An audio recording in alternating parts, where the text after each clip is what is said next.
Greetings, greetings, greetings, royal family. I'm back. Thank you for clicking on the video. Welcome back to the season finale review for Love and Hip Hop Miami. So they've come to an end, and this was a really good episode. So let's just get straight into it. So the episode opens up where we see it's the Trick and Trina morning show. Now, this is a dope idea for the both of them to be on radio. I do believe that they both have the personality for radio. Plus, they have a long-lasting relationship. Both of them are in the music industry, and they're also into pop culture. So it's a good look. So they're mature enough, I think, to handle being radio personalities. And listen, it's a steady paycheck for the both of them.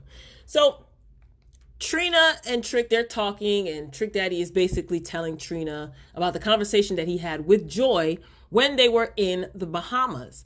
He did say that he apologized. Trina was stunned and shocked. And did you guys notice when he was talking about Joy, how he smiles?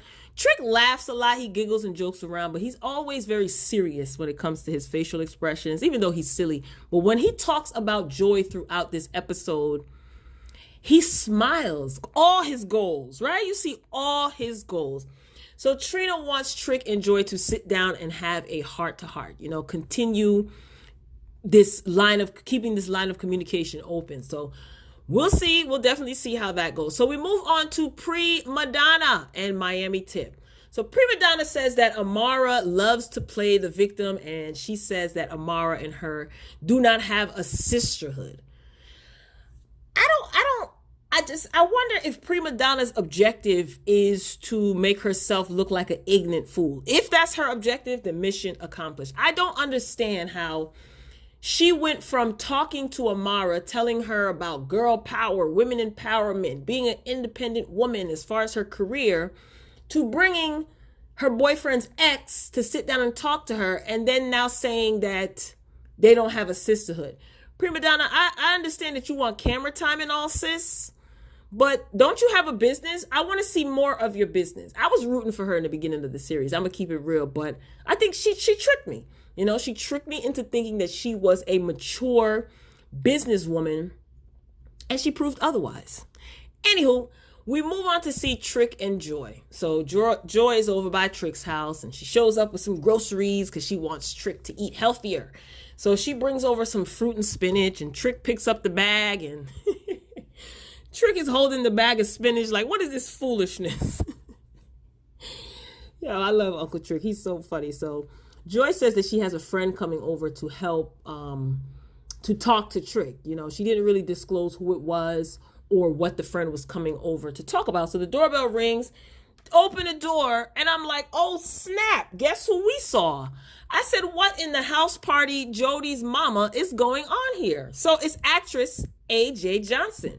So she is now a nutritionist, so she is going to help Trick eat healthier, or so she thinks. Good luck with that, AJ. Now, I believe that Joy meant well. However, I think her execution was all wrong. AJ knows Trick and Joy, so Joy feels that Trick will listen to AJ. I just think it's that Joy is no longer physically attracted to Trick, and she really doesn't want to say it. It's obvious that she loves him. She did get emotional because she cares. I noticed that she couldn't tell Trick that she loves him. AJ is just asking her, why do you care? Joy's like, I want to see him be around for his kids. Why? And she just couldn't muster up the words that she loves him. She may not be in love with him, but she does love and care about him.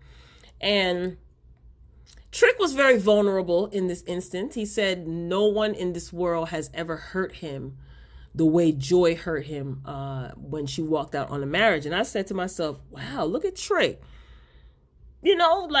Owning his feelings and actually articulating his feelings. And I think that makes Joy feel a little uncomfortable because she probably feels guilty because, again, she may not be physically attracted to Trick anymore.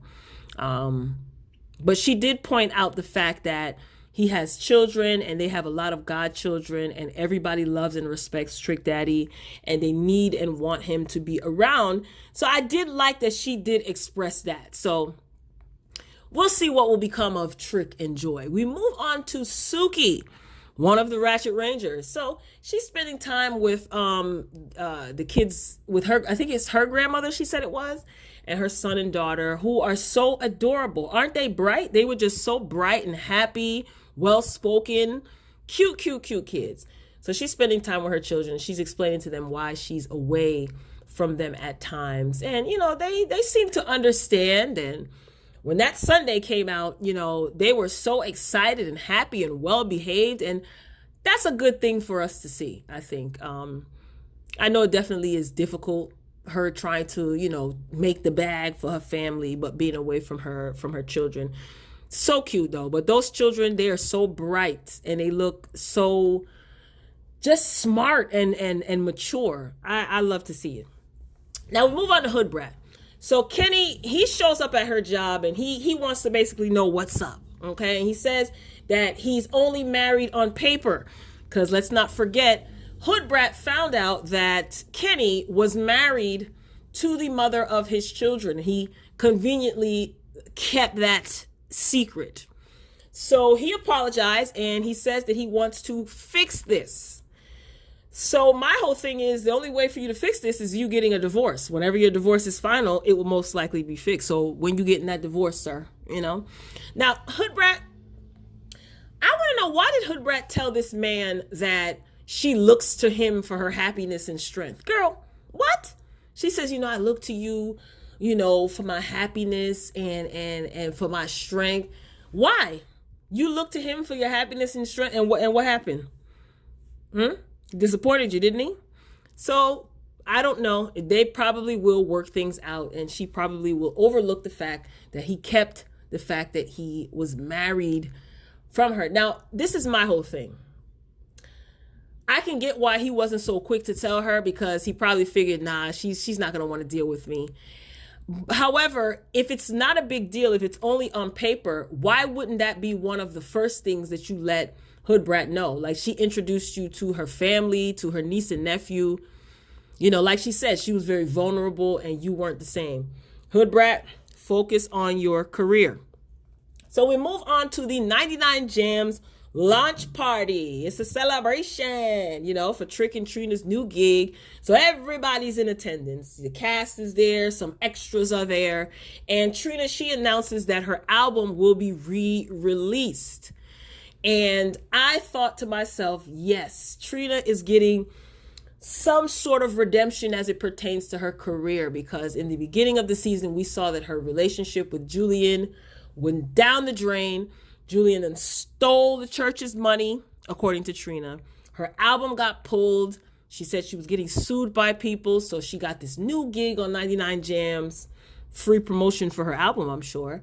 And her album is going to be re-released. And I'm pretty sure that people will be running online to stream her album. So good for you, Trina. Good for you. I'm glad to see it. So we see Shay, aka Scam Likely 2. We see her pull Prima Donna aside to talk to her about MJ's ex. It was at this point that I said, Mona Scott Young, dear Mona Scott Young, don't bring Shay back. Don't bring her back no more. And I noticed also that Shay had no smoke for Prima Donna, because she agrees with Prima Donna. I'm like, what? Prima Donna's whole thing is Amara is a scam and she's sneaky and she really doesn't want MJ. And Shay is agreeing with her. I said to myself, this girl is a whole scam for real. So Shay goes over to Amara. This is at the 99 Jams launch party. Shay, she goes over to Amara. She pulls her aside again to talk about Scam J. Didn't Amara tell Shay to mind her business when they were at the spa? Mind your business.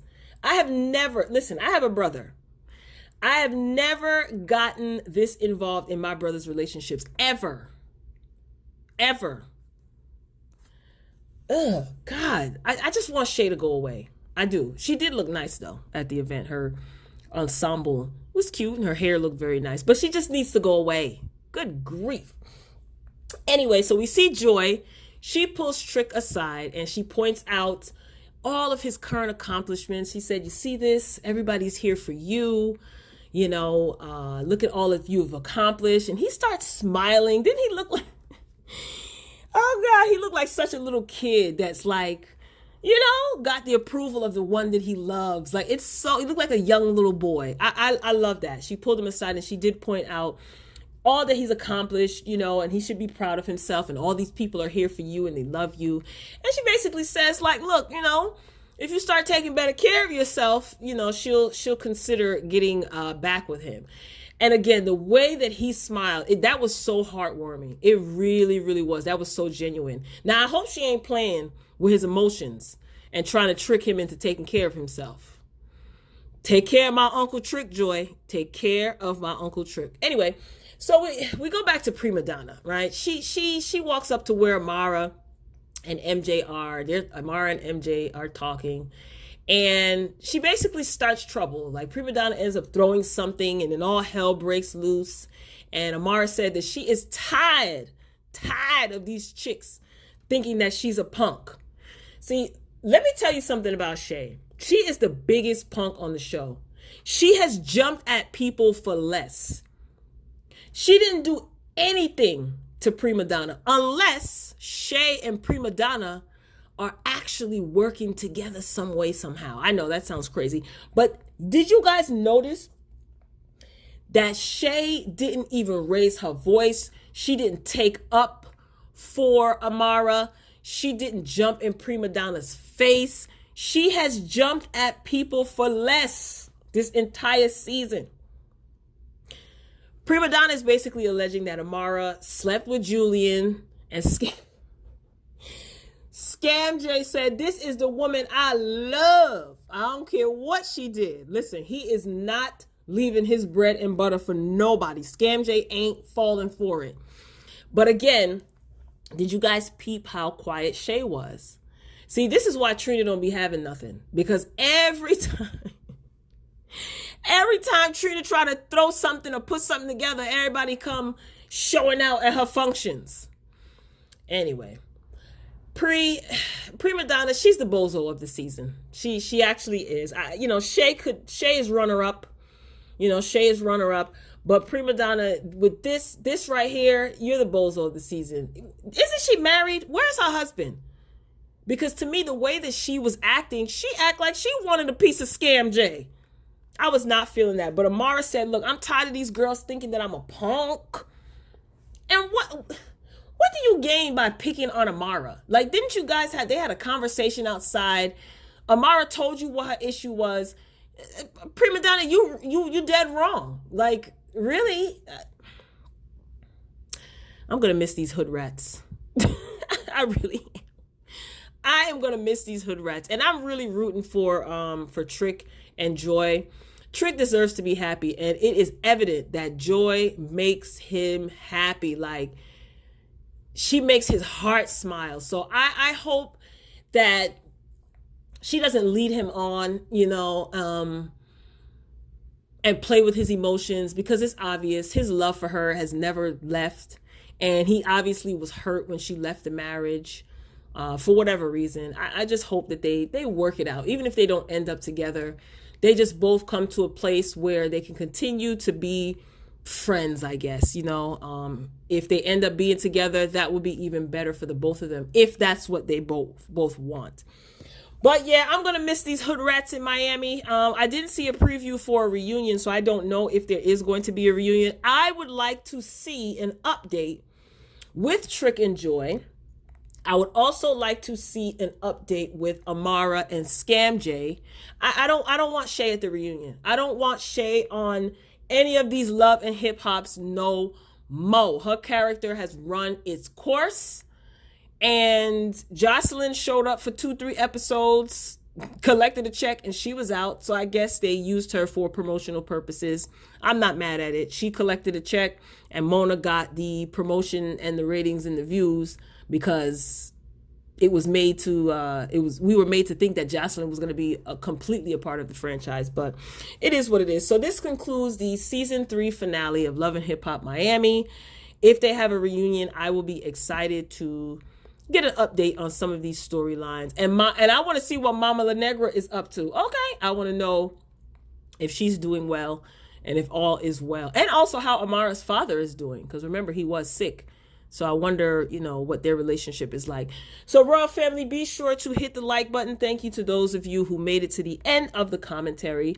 Appreciate you rocking out with me. Like the video if you liked it. If you haven't done so already, hit the subscribe button. Make sure your notification bell is on. We would love to have you join our Royal Family. Get down in the comments, share your thoughts, keep all comments respectful as usual. Otherwise, they'll just be deleted. So don't waste your time. So I'm signing off. Until next time.